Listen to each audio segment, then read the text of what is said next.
ببركة الهادي محمد يا الله ربي اغفر لي ذنوبي يا الله ببركة الهادي محمد يا الله ربي فاجعل مجتمعنا يا الله غاية حسن ختامي يا الله ربي فاغفر لي ذنوبي يا الله ببركة الهادي محمد يا الله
Sunan Pandanaran 1 yang ada di Depok.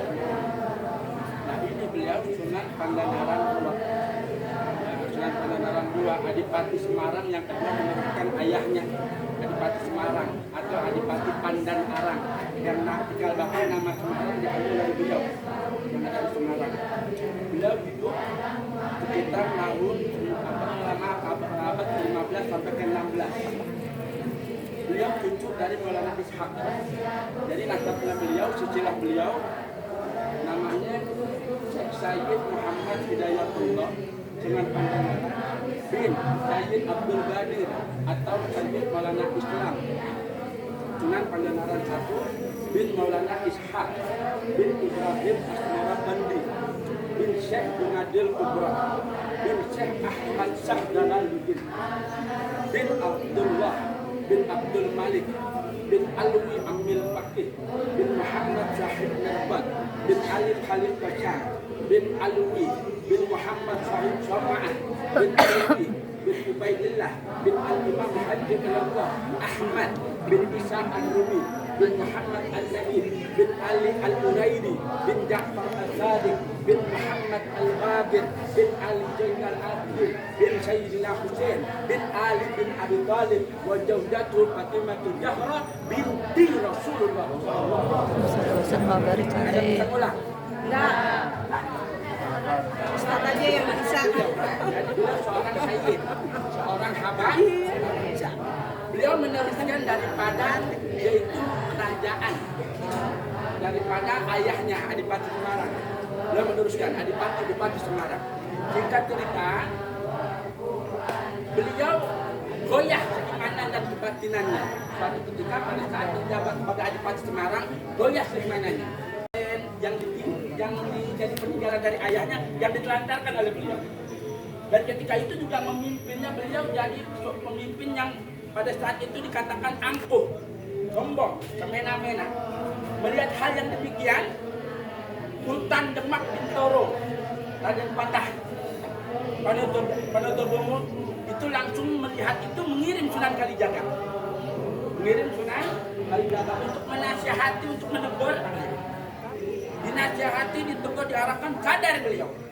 Pas sadar akhirnya, karena beliau sadar Allah ngasih hidayah, Allah ingin mewariskan yaitu titah, kewalian, karomah, keberkahan, penyebaran Islam ke beliau. Beliau sadar itu jabatan sebagai Adipati Semarang dikasih ke adiknya. Beliau pengen fokus menyebarkan Islam. Akhirnya dipilihlah desa Tembayan ini, Klaten. Jadi Sunan Bayat itu diambil dari desanya, desa Tembayan. Beliau akhirnya mengajarkan keislaman di sini dan mengajarkan yang namanya seni batik. Seni batik yang ada di sini. Di Sunan Pandanaran juga mengajarkan segala macamnya.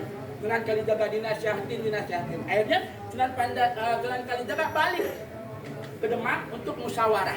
Musyawarah dalam rangka apa? Memilih siapa kira-kira pengganti daripada Syekh Lemah Abang atau Syekh Siti Jenar.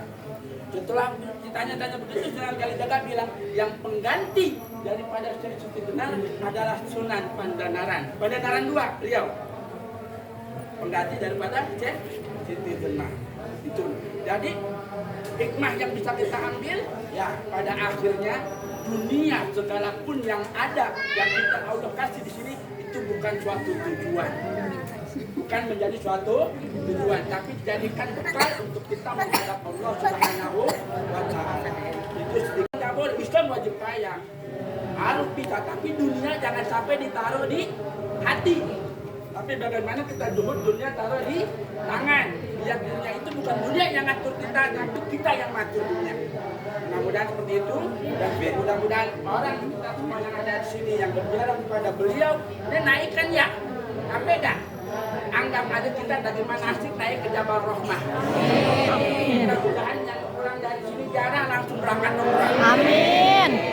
Dan awalin dengan ya, kan kita buat omongan kita semua ya. Ya Rabbal, Rabbil Fatihah dengan katihin, Rabbil Amin.